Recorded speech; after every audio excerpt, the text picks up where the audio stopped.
สวัสดีค่ะยินดีต้อนรับทุกคนเข้าสู่ช่อง Daduret Channel นะคะมาในวันนี้นะคะดาก็จะมาแต่งหน้าในลุคนี้เลยนะคะเรียกว่า Autumn is calling สุดๆเลยนะคะก็เป็นฤดูกาลที่ไม่มีจริงในประเทศไทยนะทุกคนแต่ว่าแต่งออกมาแล้วก็โอเคอยู่นะก็การแต่งหน้าวันนี้นะคะก็จะเป็นแบบว่าสายเกาผสมสายฝอเหรอคือดาก็ไม่รู้นะเพราะว่าดาเป็นคนที่แต่งสายเกาไม่สุดแต่งสายฝอก็ไม่สุดเหมือนกันนะคะมันก็จะอยู่ก้ำกึ่งกลางระหว่างกันเนาะเพราะฉะนั้นลุคที่ได้วันนี้นะคะก็จะเป็นแบบนี้เลยนะคะก็จะมีกระนิดนึงโทนของสีเนี่ยก็จะค่อนข้างแบบว่าดูเป็นโทนที่แบบอยู่ในฤดูใบไม้ร่วงอะโทนบริกๆหน่อยนะคะแบบว่าสีอิฐอะไรแบบนี้ก็ถ้าเกิดอยากรู้แล้วนะคะว่าลุคแบบนี้นะคะแต่งยังไงก็ไปดูคลิปกันเลยค่ะ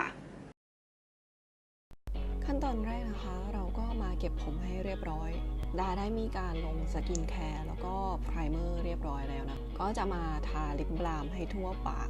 เพื่อความชุ่มชื้นมาเริ่มกันที่รองพื้นนะคะดาใช้ของ Maybelline New York Super Stay 24 Full Coverage Foundation นะคะสี Warm Nude ก็ใช้นิ้วนะคะค่อยๆแตะเนื้อรองเป็นจุดๆแล้วก็ใช้ฟองน้ำค่อยๆเกลี่ย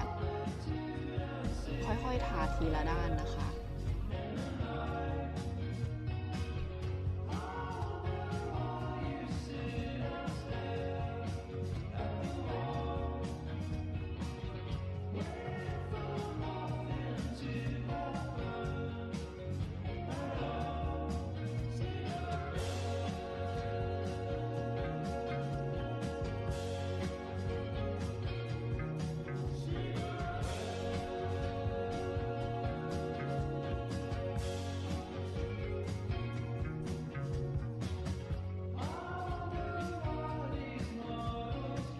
ต่อมานะคะเราก็จะมากลบรอยคำใต้ตากันนะคะด้วย The Sam Tip Concealer Cover Perfection สี Rich Beige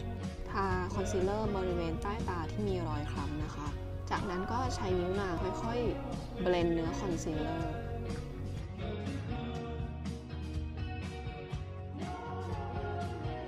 ขั้นตอนต่อมานะคะเราก็จะมาเซตเนื้อคอนซีลเลอร์ด้วย Setting Powder ของ NYX Studio Finishing Powderเซตบริเวณที่มีเนื้อคอนซีลเลอร์อยู่นะคะเท่านี้งานเบสที่หน้าเราก็เสร็จเรียบร้อยค่ะเราก็จะมาเขียนคิ้วนะคะวันนี้ใช้แบบฝุ่นของ Sivana Colors Eyebrow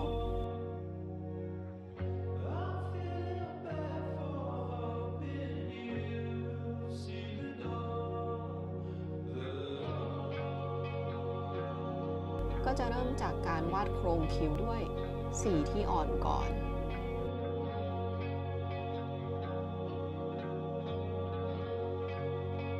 หลังจากนั้นนะคะเราก็ใช้สีที่เข้มมาเขียนบริเวณกลางคิ้วจนถึงปลายคิ้ว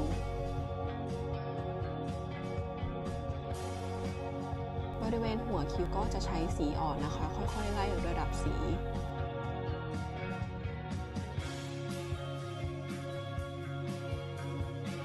คิ้วก็เสร็จแล้วค่ะมากันที่งานตานะคะวันนี้ก็ใช้เป็นของพาเลตส้มว่า Coco Blend Eyeshadow Palette ค่ะสีที่ใช้นะคะก็จะเริ่มที่สี Substitute for Love นะคะเป็นสีน้ำตาลอ่อนๆทาให้ทั่วบริเวณเปลือกตานะคะเบลนด์ให้ฟุ้งๆด้วยค่ะ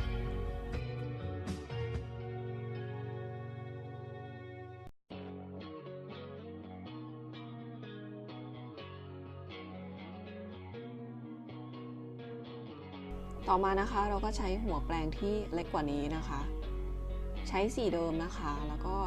ทาเป็น drop shadow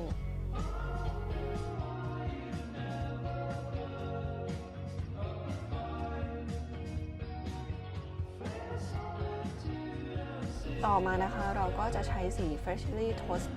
สีก็จะเหมือนขนมปังปิ้งนะคะเป็นสีที่น่ารักมากใช้หัวแปรงที่มีขนาดเล็กมาทาบริเวณชิดขอบตาบนแล้วก็ขอบตาล่าง ต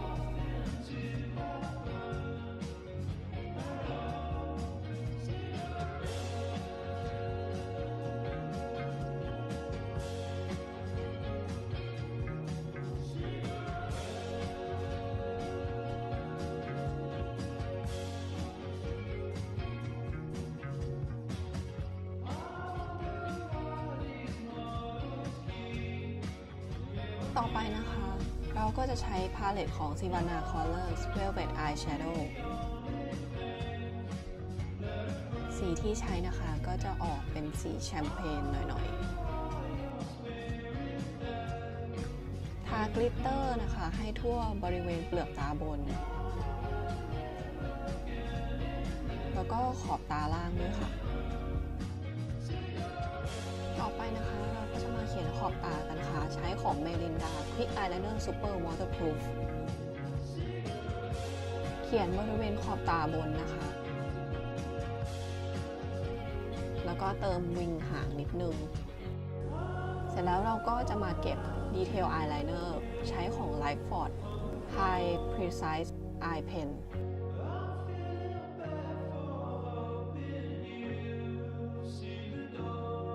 เราก็จะมาเขียนวิงอายไลเนอร์ให้เสร็จนะคะ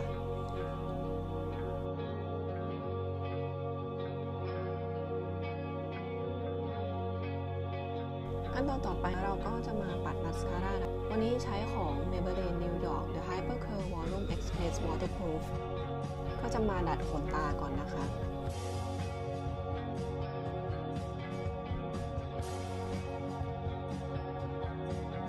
เริ่มปัดมัสคาร่าที่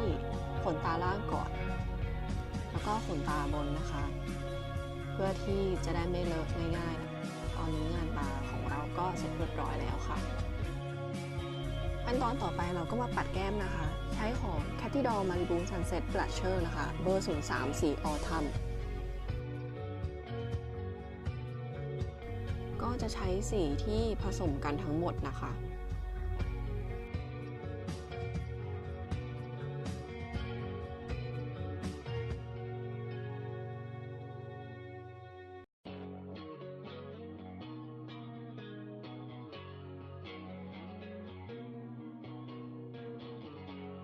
ต่อไปนะคะเราก็จะมา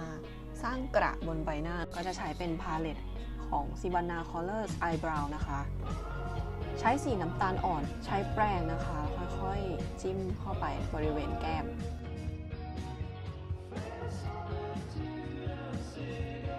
จุดๆไปให้เขารู้นะคะว่าเรามีกระ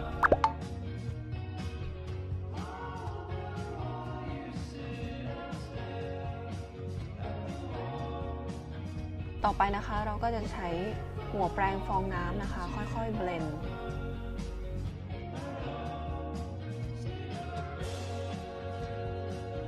จากนั้นนะคะเราก็จะมาใช้สีเข้ม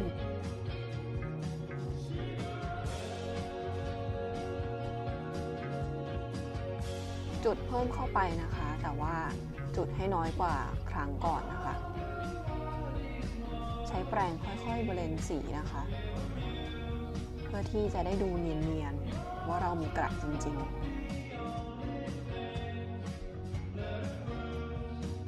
มากันที่งานปากนะคะดาก็จะใช้ลิปสติกของ For You To You Are Mine เบอร์ 13 My Honey Bunny โทนสีก็จะเป็นสีน้ำตาลนูดนะคะ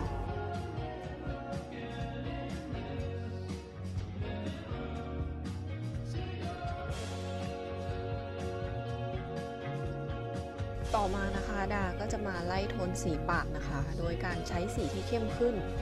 ก็จะใช้ของ Marisa Kiss นะคะ Velvet Matte Lip Color เบอร์ 05 สี Wine Me Up ทาบริเวณด้านในปากนะคะแล้วก็ใช้นิ้วนางค่อยๆเบลนด์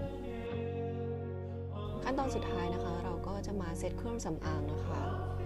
ใช้ของ Urban Decay All Nighter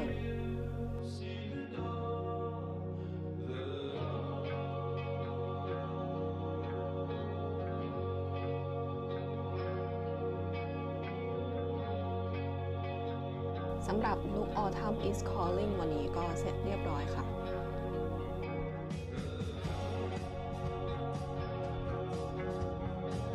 จบไปแล้วนะคะกับลุคในวันนี้ถ้าเกิดว่าใครที่ดูแล้วชอบนะคะก็อย่าลืมไปแต่งตามกันได้นะคะก่อนจากกันไปสำหรับคลิปนี้นะคะก็ถ้าเกิดใครมีคำถามที่สงสัยนะคะก็สามารถถามไว้ได้ใต้คลิปเลยนะสุดท้ายแล้วนะคะก่อนจากกันไปจริงๆแล้วอย่าลืมกด Subscribe ด้านล่างนะคะแล้วก็กดแจ้งเตือนไว้ด้วยนะแล้วคลิปหน้านะคะก็มาเจอกันเนาะว่าดาจะแต่งหน้าลุคไหนอีกเจอกันใหม่คลิปหน้านะคะ